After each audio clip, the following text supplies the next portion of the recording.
What is progress? Does it have to last forever to matter? Does it have to be perfect to mean something? And who gets to decide? This month's episode is a story about building something beautiful, something ethical, beloved, idealistic, and then letting it go. It's about the tension between values and viability, about employee ownership and impossible choices, and about how even the best intentions can get messy in the real world. We're talking about New Belgium Brewing, the iconic craft beer company behind Fat Tire. Pioneers of employee ownership, champions of B Corp values, 100%. They brewed beer with purpose. They built a brand that felt like a friend. And then they sold it. Was it a sellout? Or was it the most ethical path forward? Was it a tragedy or a triumph? Let's find out. And after you listen, I'd love to hear your take. Tell us what you think at ethicalexits.com. Hello and welcome everyone to Ethical Exits, the podcast where we explore everything M&A for mission-driven companies, how to scale and how to sell ethically. I'm Hannah and I'm joined by my co-host Caitlin. Today I want to do something a little bit different, and I wanted to tell a story because these issues, Caitlin, as we've discovered through our first couple of episodes, this is hard stuff, right? What defines an ethical exit? What defines an ethical growth strategy? They're very complicated issues. They're very emotionally laden as well. So today I thought, why don't we just explore a recent but kind of oldie example of a very famous company that a lot of us might be quite familiar with or might have some relationship to, either as a consumer or as a fan or just someone who knows of it. And what I want to talk about today is New Belgium Brewing, the creator of Fat Tire Amber Ale. They were one of the pioneers of the employee ownership and sustainable business movement. And their story is really, really fascinating and one that I think that we can learn a lot from.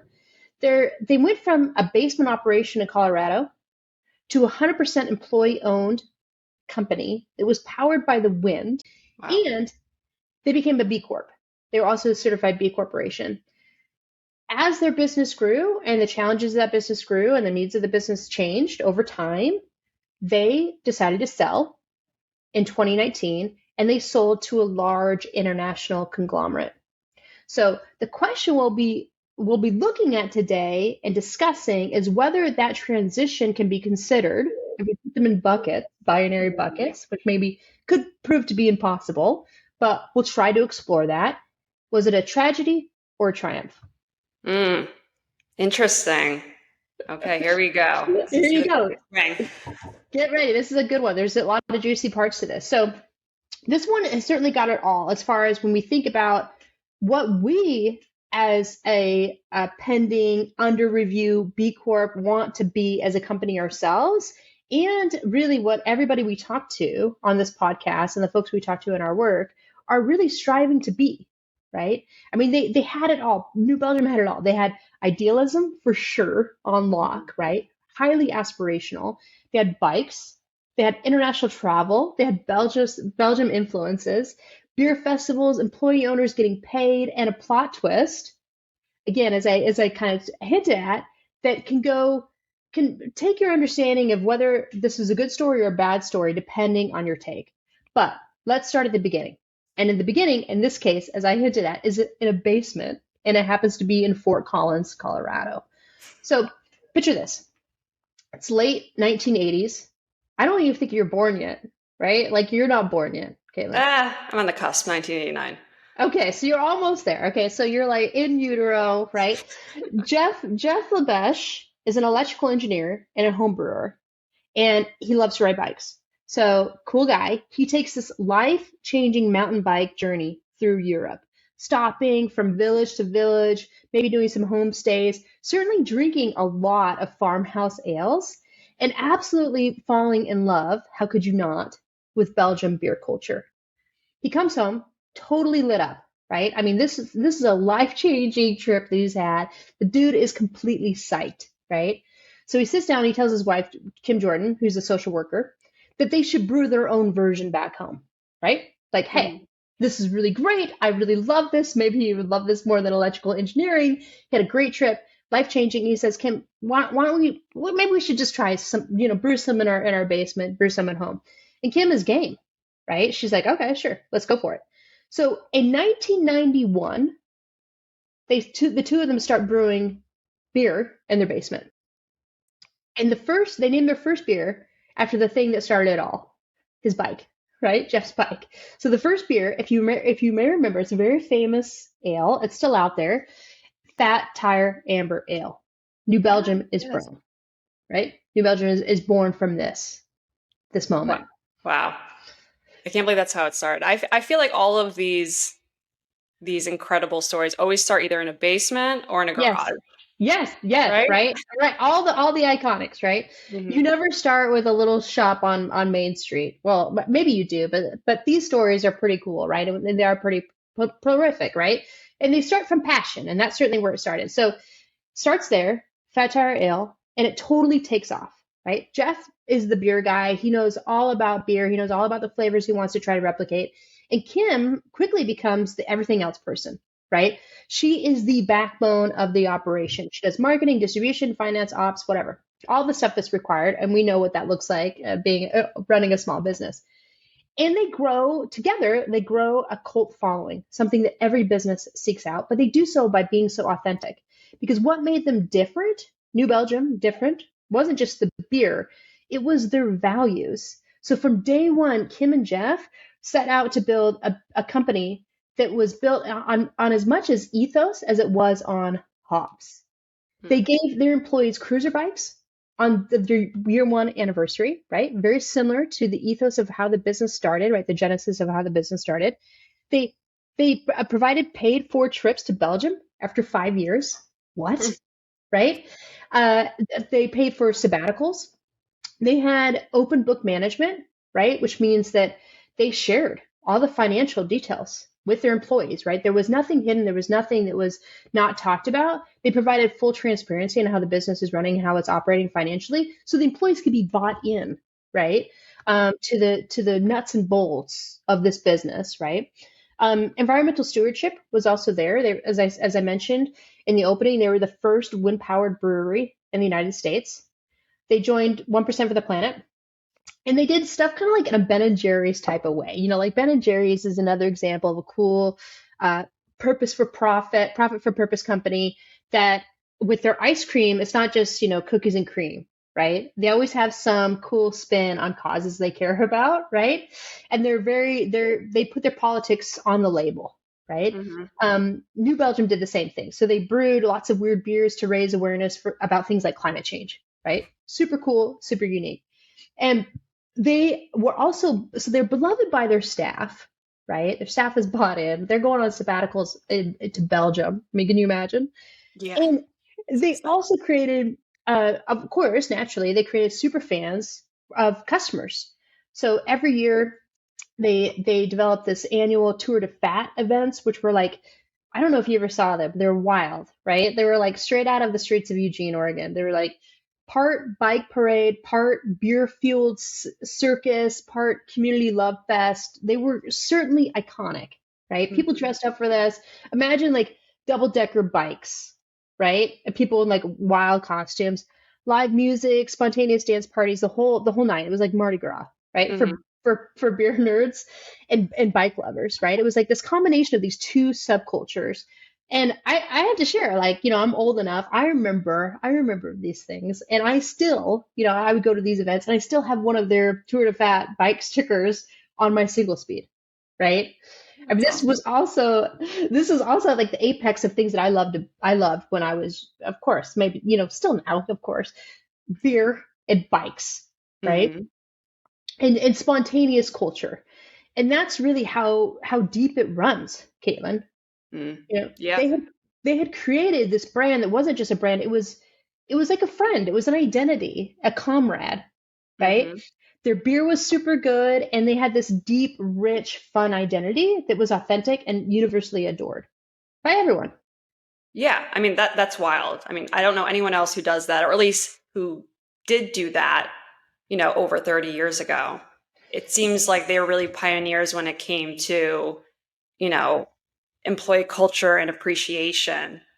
And then they welcomed the community in with open arms. Yes, Like one big yes, happy family. yes. And it totally worked, right? So fast forward to 2000, they take the next big step. And we've been talking about this a lot on ethical exits. They set up an ESOP, which, as you recall, is an employee stock ownership plan where basically they started giving their employees a real stake in the business, right? And 13 years later, Kim and Jeff sold the remaining shares to their employees. So overnight, New Belgium became 100% employee owned. Wow. It's I mean, incredible. imagine the meeting room, right? Imagine those breweries where people are mixing beer, putting together all the ingredients, and now overnight, right? They're part of something that's like legit real, right? Mm-hmm. They're working for people that see them, understand them, and want to empower them. And Kim, in fact, she said, and we talk about this, and this is so cool to have this opportunity. She said it was one of those rare chances to make a multi-generational impact, to use business as a tool for equity. And they weren't just giving up their shares, right? It wasn't just the financial piece of it. They were also giving up control on Yeah. purpose. I mean, at that time, and still, right, it's kind of unheard of. So I can only imagine, how the employees felt, how appreciated they felt. Yes. I mean, and what a cool job, beer, and you get to own the company or Right. share the Right. company. Right. But just so I understand, so an ESOP, an employee stock ownership plan, Yeah. the way I understand it is that it's a way for employees to become part owners of the company that they work for, right? Mm-hmm. So instead of just getting a paycheck, they also receive shares of the business over time, Mm-hmm. kind of like a retirement benefit that grows Yes. as the company grows. Yes, exactly. It is actually qualified by the US government, by the feds, Okay. as a qualified retirement plan. And there's all sorts of tax benefits to it. And it also grows tax deferred for the employees. So until they sell those shares, which we'll get to Mm-hmm. in a moment, until they sell those shares, there's no tax ding to them, right?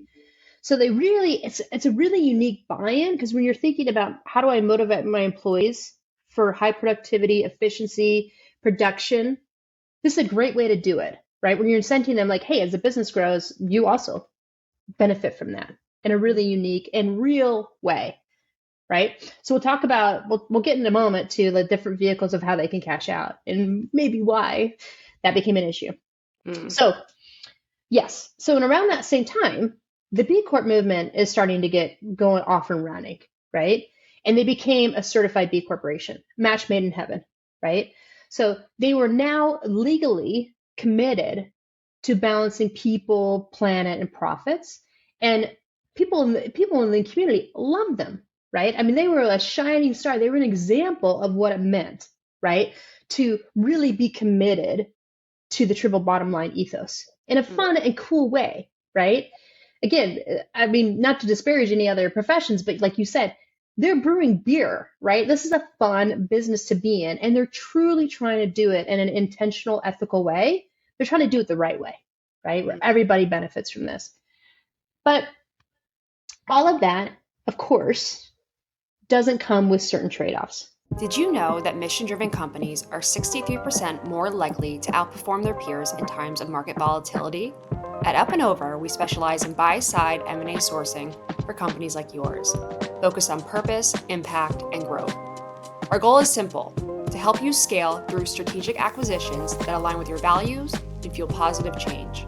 Ready to take your business further? Visit upandoveradvisors.com to learn more. So if you think back in the early 90s, I know you're like a baby, right? I was like, preteen, teenager. But if you think about it back in the early 90s, what the beer aisle looked like, right? Mm. And basically you can compare it to like a dorm fridge, right? If you could, or like if you can recall going to the grocery store with your parents. Yep. There were Budweiser, Coors, Miller Lite, maybe a Heineken, maybe a Corona, right?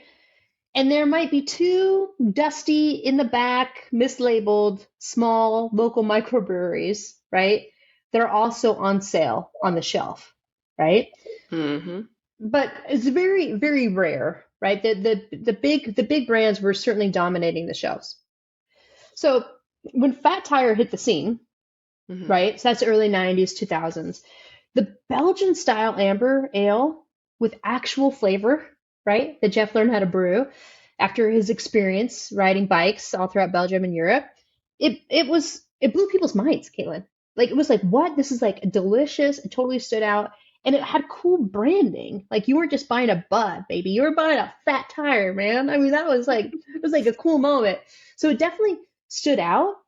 And there was they really kind of came along with this growing movement. But fast forward to 2015, right? Mm-hmm. Total chaos. Now there's all sorts of competition because they basically were part of the beginning of this model and it took off, right? Because it doesn't take much. It's not very expensive to try to like brew beer in your basement, right? It takes a couple of ingredients and just maybe a couple of different really fun efforts, right? Trial and fail, trial and error, right? In your basement. So the beer aisle really started to take off, and you could kind of compare it to like a Burning Man reunion for hops, right? I mean, there was like all these new styles of beers. Even today, we still see them, right? We still see the remnants of this: IPAs, sour saisons, kombucha beers, pastry stouts. I mean, my God, you had to like, and I still don't. I mean, I'm not a beer person per se, but you have to kind of have a PhD in fermentation just to know what to pick out, right? I mean, it was just like so many different options, really colorful labels, right? We've gone well beyond the blue and red, right? Of Coors and Budweiser, right? Now there's like emo songs that are like, influencing labels and brand names and stuff, right? I always said that would be a cool job, being the one person at the company who gets to name all the beers. They always have the most interesting titles. Amazing, right? And graphics, right? And graphics, also the artwork, right? Yeah, you need a Sherpa to get through the can art alone. It's pretty crazy. Yeah. Seriously, right? I mean, so it became like a huge thing. So fast forward, we're in 2015. There's 4,000 craft brewers in the United States. No way. Right? Yeah. Wow. So it just took off, right? North Carolina, South Carolina, the East Coast, West Coast. I mean, there's all these hubs. Colorado, of course, was home to a lot of them. And that would climb to nearly 9,000 craft breweries in the US alone in the early 2000s. Damn. So everybody and their uncle is brewing beer in their garage or opening a tap room, right? Like I said, like the barriers to do so were pretty low and the popularity was so big, right? Mm-hmm. So in New Belgium's story, they went from, being the cool kid, right? The new cool hip kid, who was elbowing into Budweiser's boring shelf space, right? Was suddenly competing with everyone, right? Mm-hmm. And they weren't just a niche player.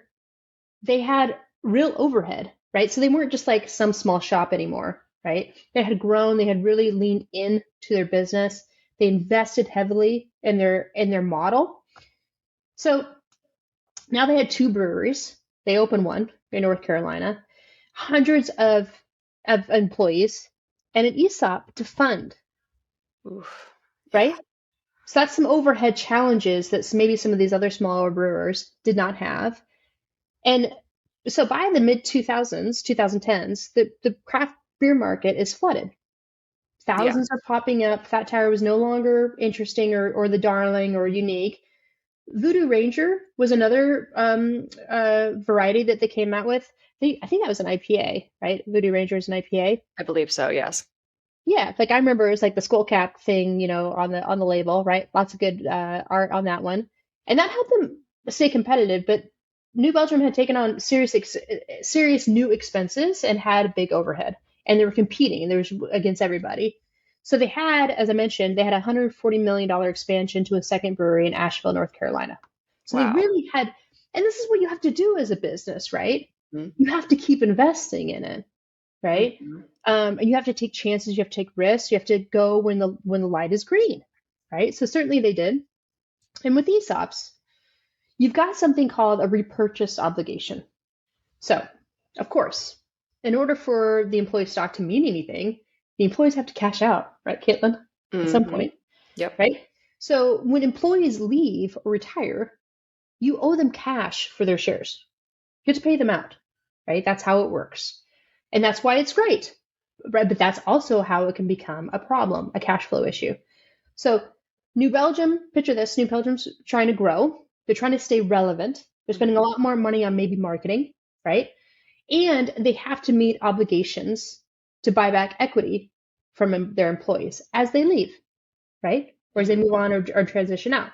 That's a really tough position. So they're growing right now rapidly under a saturated market, but it seems like they're trapped by their own model.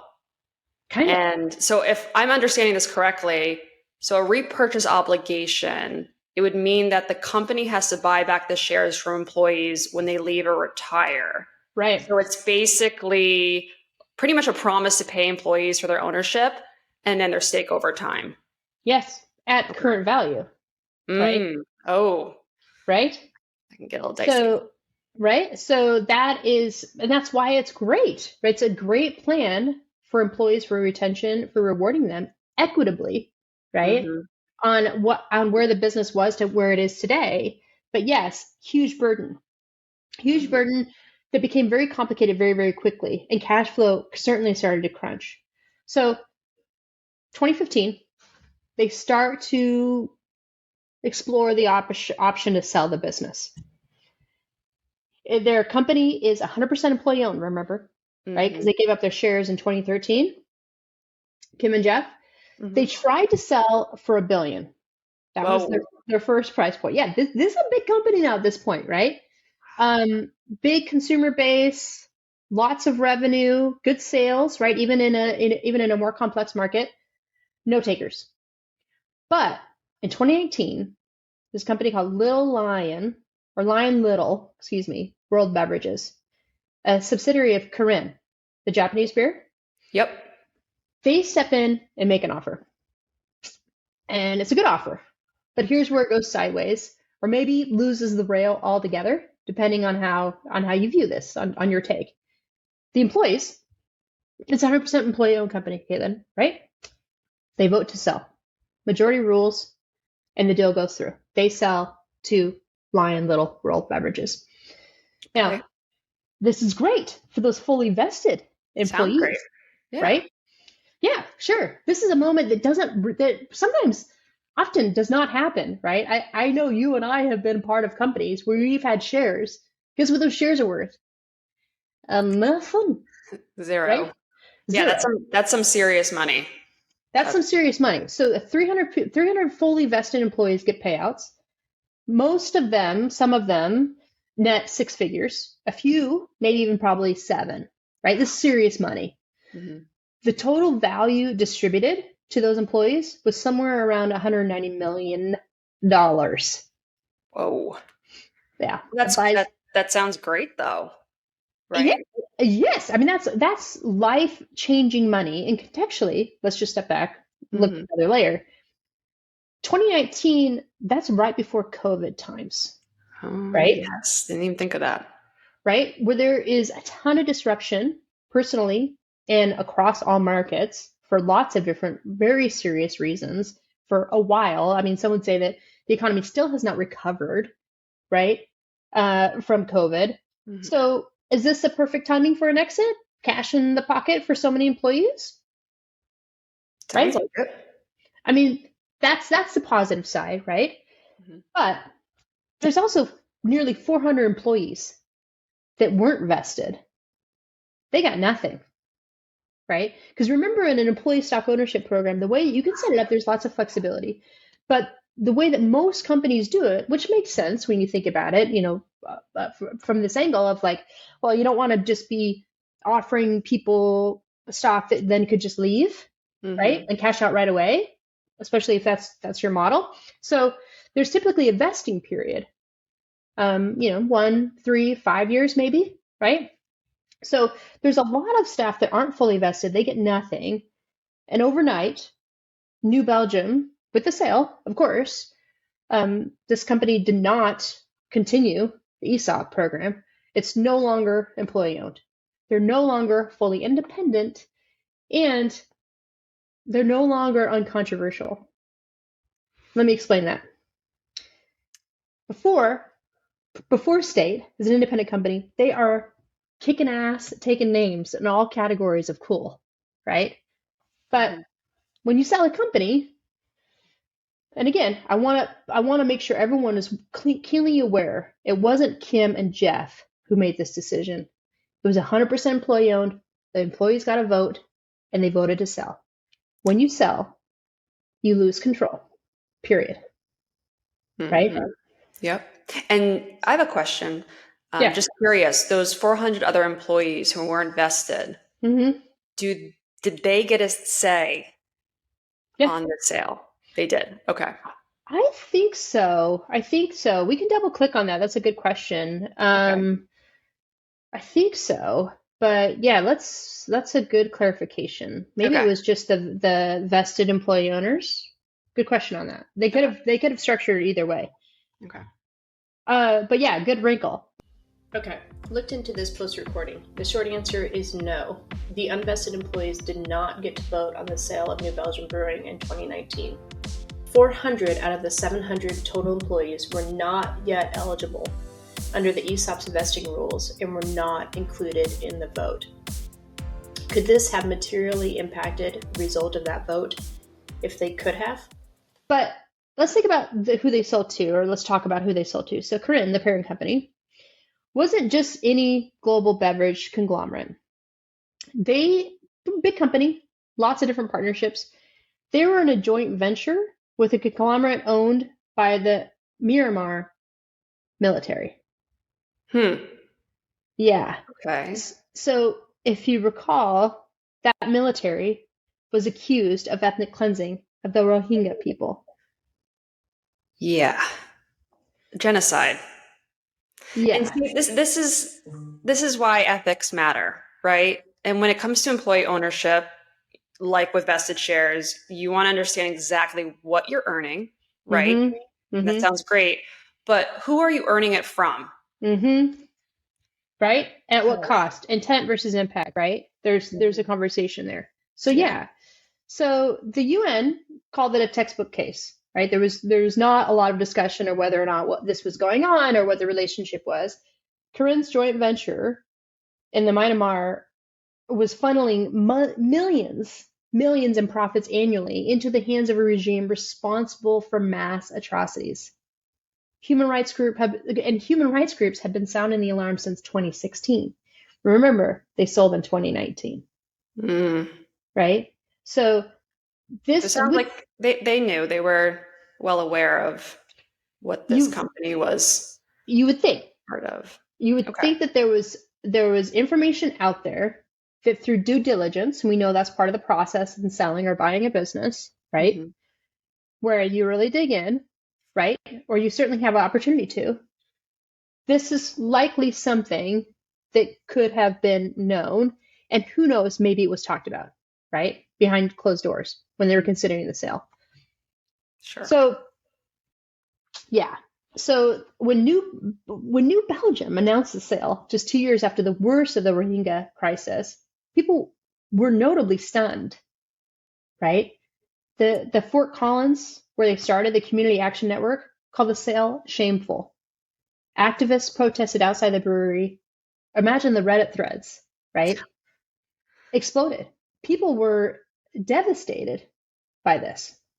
Well, especially a company that built their foundation on ethics and being, good human beings and giving back and creating community.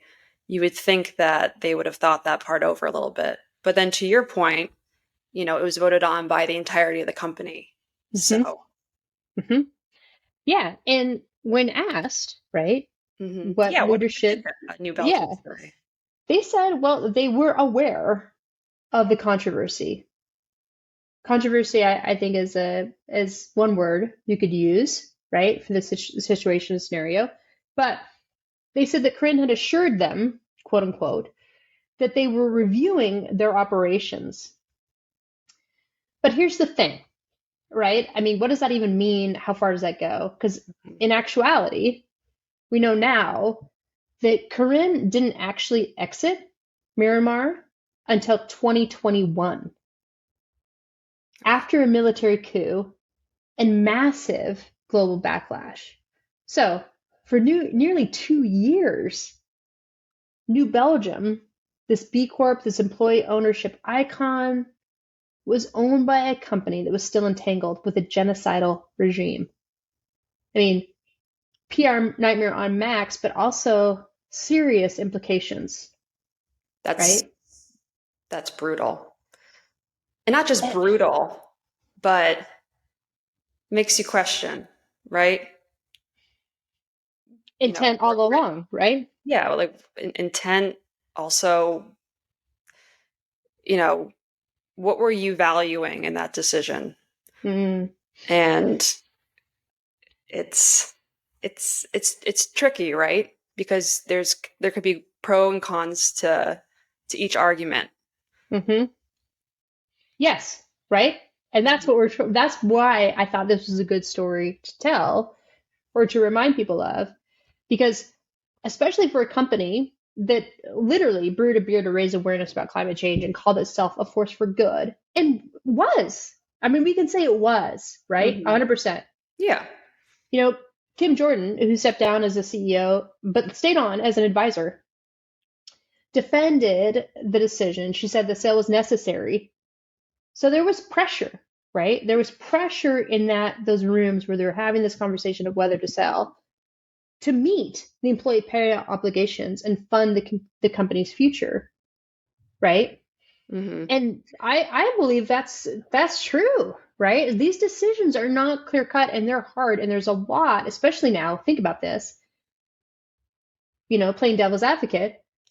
If it was Kim and Jeff making the decision, if they didn't have the ESOP, Hmm. would they have chosen this route? I don't know. Maybe not. But because of the ESOP, right, where they gave or they empowered, right, they shifted the source of the center of power, the center of gravity in New Belgium. It wasn't their decision, and those people have families, they have obligations, Hmm. right? They have dreams, they have aspirations of their own. That becomes a very complex room to be in. And that's a good point, right? Because at the end of the day, you're going to try to make a decision or an exit that's best for the majority of people that you've, welcomed into your company and have Mm-hmm. built lives around that community. Yes. And then you have to dive into what are the details? Was Mm-hmm. this exit necessary Mm-hmm. for the longevity of Mm-hmm. this company? What were the financials like? If they didn't Mm-hmm. sell, would everyone have Right. left without a job, without a Right. payout? Right. You have to Right. consider those things and those nuances. I mean, some of these employees that have been there with him from the beginning. Hmm. There is some understanding that some of these folks left with $1 million plus, right? And that's incredible, right? And I'm sure that, Kim and her husband who started this company started it for all the right reasons. They're probably Mm-hmm. two incredible people. Mm-hmm. But at the end of the day, they found themselves in a situation where they had to make a really tough, difficult decision. Mm-hmm. And I Yeah. think, they did what they thought was right. But it was the Or employees at the end of the day who made that majority decision, right? So did right. it work or what happened? Did it fall apart? Well, so you have this very complex situation. Community Mhm. members are protesting. Longtime fans are calling you a sellout, right? They're turning on you. Um, And yet the company didn't collapse. The brand survived. It's still out there today. Some employees use their payouts to start their own businesses, which is cool, right? So we don't Mhm. know the full butterfly effect of this what happened here, right? Of what led to what. Kim Jordan herself is still a huge believer in employee ownership. She went off to help launch funds that support employee ownership, right? We've learned about from Project Equity, there are funds that exist, capital funds that exist, that will help you access below market rates to help transfer your company into an employee ownership model, right? So Kim Jordan's all in on this, right?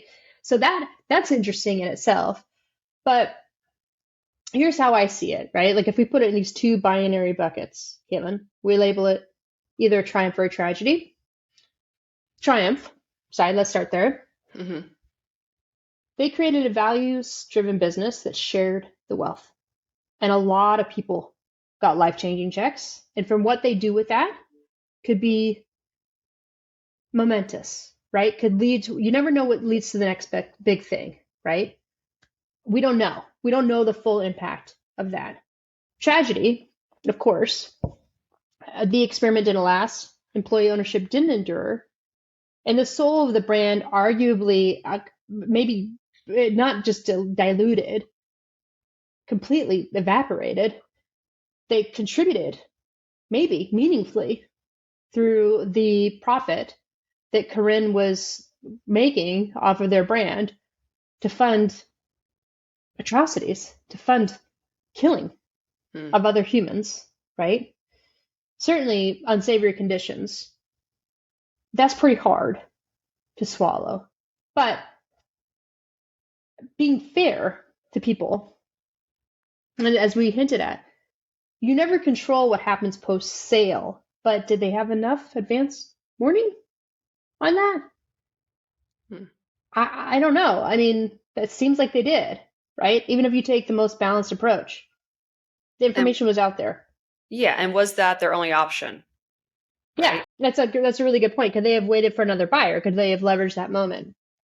But thinking about the triumph, right? That they built something really, really cool. They built it with value. They created a brand that people loved. They themselves fulfilled probably a lot of their own joy, right? These passion projects that they enriched their own lives, right? Jeff and Kim. And maybe it's, outside of the Myanmar atrocity, which is a big piece, right? But if we just remove it for a second, just in the fact that, when ESOPs typically sell, or a mission-driven company sells, just like in the same case with David Kale, if we remember, right? Foley sold. First company that bought them really got it, but then they resold again, and now Foley's no more. You just don't know, right? You just don't have that magic 8-ball, that kind of vision. You do your best with what you have and what you know, right? And maybe that is the point, not that it ended, but that it happened at all, that New Belgium set this model at all, right? They're employee owned, they're powered by wind energy, they're B Corp, they do a lot of cool stuff, they're very community driven, they create a great work environment. They showed what is possible, right? And it's kind of like this age-old debate about permanence, right? Mm-hmm. Or even love, right?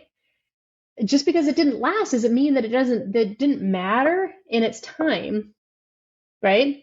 Mm-hmm. Did it not influence folks? I think about the staff that maybe got some of those paychecks and they went on and started their own B Corp or their own mission-driven company, right? Mm-hmm. Yeah. And the downhill effects of that. So, as our friends have told us and reminded us on this podcast, nothing is binary. And really, I mean, also if you look at it from another standpoint, which I think is an interesting wrinkle in the story, fast forward a little bit. New Belgium Brewing is a craft brewer, right, with a lot of obligations, intense cash flow crunch. Cool company. But you and I both know, we've seen it, we're participating in this new economy of sober curious. The craft brew industry isn't what it was in 2013 or even in 2019. Right? Yeah. It's right? not just crowded anymore. It's completely shifting. And from my understanding, the rise in I would say, what would you call it? Drinks that are non-alcoholic beverages, like aperitifs or Sure. or, drinks for THC sober drinks. cures. Yeah, Yeah, yeah. Or just, just drinks that are enjoyable to drink, but don't have any alcohol in them. That right. industry is blowing up right now, Exactly. especially, the younger generation. They're super sober curious. Exactly. They're figuring out other ways to enjoy their evenings and their weekends, right? So, and this is like since COVID, right? So they sold in 2019. That might have been a magic window Mm-hmm. where what they achieved through the sale, the lives that they changed, their employees, for the better. Maybe that was the only window because since COVID, bars, tap rooms, they've really struggled. I have friends here in Portland who own bars. It's tough, man. People are not coming in to have a beer. And when they have a beer, guess what else they have? A hamburger and fries and wings and whatever, the bar tab that really makes those models profitable. And you, like you said, you have a whole generation. I on my deck right now have a box of curious liqueurs, right? That are alcohol-free cocktail mixers, right? There's a whole generation of us, and even the older generation, that are sober curious. We're swapping drinks, so it's really challenging to look at it that way. It's like fast forward if they said no to Kirin, and maybe they should have, right? Like, no doubt. Like you said, I thought that point is really valid. Like, okay, sell to somebody else, right? Not them. Mm-hmm. But you just never know. Yeah. You never know. And it sounds to me that they had the or they tried to sell it 4 years prior. It didn't work out. Mm-hmm. We don't know the details, or we're sharing them here today. Mm-hmm. And then that opportunity came along. Mm-hmm. And, I would hope that they weighed the pros and cons. And from, their viewpoint, the pros outweighed the cons. And they had to do what Right. they had to do, right? We'll never really know the details Right. and nuances behind what their final decision was. But to your point, when you said, like the wrinkles throughout, this entire transition, and how it's now swayed from enjoying your time off or your nights after work with a beer. Mm-hmm. People are now transitioning to different types of beverages and hobbies and things that don't involve alcohol. Right. So, Right. Right. the biggest brewery in town might be a kombucha tap room tomorrow with a 100. side hustle of candles and pickleball merch. So, Yes. Yes. Pickleball merch for sure. Yes. yeah. 100%. So I think, and I want to, and I should preface this, right, with this conversation. I should have maybe said this at the beginning. Like, my objective in sharing this story is not to judge, right? I mean, that's really tough to do because, like you said, we don't know the information they had or what they were trading on, right? We don't know what it really looked like, what they were really facing as far as the numbers and those internal financial conversations they were having. We don't know. I mean, we don't know how that went down. We just know it went down, and these are the results, right? Or these are the circumstances that surrounded the sale of this business. Mm-hmm. But I think guiding light, if we stick with, okay, it does like love, just because it doesn't last doesn't mean it didn't matter. And they help to elevate the model, right? And that I love that Kim Jordan is still participating and still being a proponent of employee ownership, because I still think, like, my God, even though ESOP could have accelerated and maybe really led to this pressure cooker of a business situation where they felt like they're forced to sell to this buyer right now, right? But maybe as the model evolves and we have more examples of this, or we have more experimentation with employee ownership structures, not only for selling the business, but for growth models as well, which we've talked about, companies that are using employee ownership as part of their acquisition strategy. So killer, right? But maybe next time, when the ESOP math gets hard, when it starts to crunch, we can transition to a different model. Mm-hmm. And we've seen this with companies like Organically Grown, which I would love to have them on the podcast at some point, but where you transition, you have an ESOP structure, you leverage the ESOP structure for your period of growth or for whatever reasons you have it. And then you transition very similar to what they did and what Patagonia did into an employee ownership trust or a perpetual purpose trust. And what that does then is it locks the model and mission down. It keeps the company perpetually, forever, regardless of circumstance or whoever buys it down the road, if the company does sell. It's always and forever employee owned, no matter what. Wow. No matter how it grows or who it's sold to or when it's sold. That's the only model that we are aware of, right, today. Mm-hmm. There might be future inventions. I'm sure that there will be, right, in these structures. But that's how you lock it down. So maybe could they have found another buyer? Could they have found another source of funding, right, to cash flow the business that would have helped them? Maybe if they transition to an EOT, they would still be what they are today. They certainly are not. And that's not just because of the sale, but just due to the nature of the competition, to be fair to them, right? Mm-hmm. I've sat back and I've questioned a lot of the story that you've told and the decisions that were made. But you also have to think of it like you learn by example. You learn by those before you that made mistakes. And I haven't heard many stories similar to this, right? So, and this is how I am. I think that you're similar, is that I think majority of humans are good people. And when you're put in a predicament where you have to make a decision, you're going to go with the choice that you think is going to be the best one, that is going to do the least harm to your friends, your family, and the community around you. Mm-hmm. And I'm sure that's the road that they thought that they were taking, right? And they knew about this information, and it's absolutely horrible to know what this other conglomerate was a part of. Yes. Right?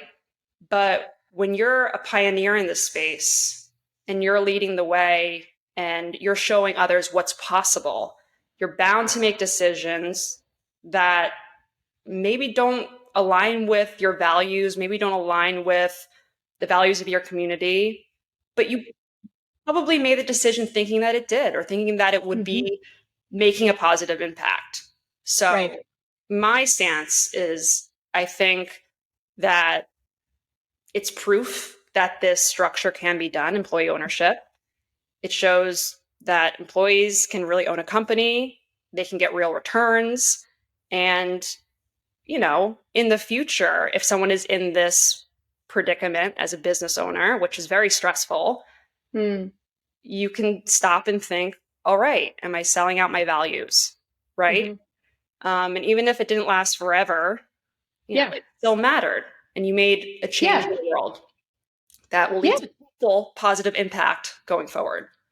Yeah, I mean, 100%. I think that's largely where I would lie as well. It's so hard to judge in retrospect, you know, and I don't think that's necessarily fair. I think it's good to evaluate, you know, and to study these things. That's why, you know, case studies are really important. And that's why I think this is a good story for us to tell, and the conversation we should have for the purpose of further defining what is an ethical exit. Was this one? Well, in some respects, yeah. In other respects, no. But nothing is binary.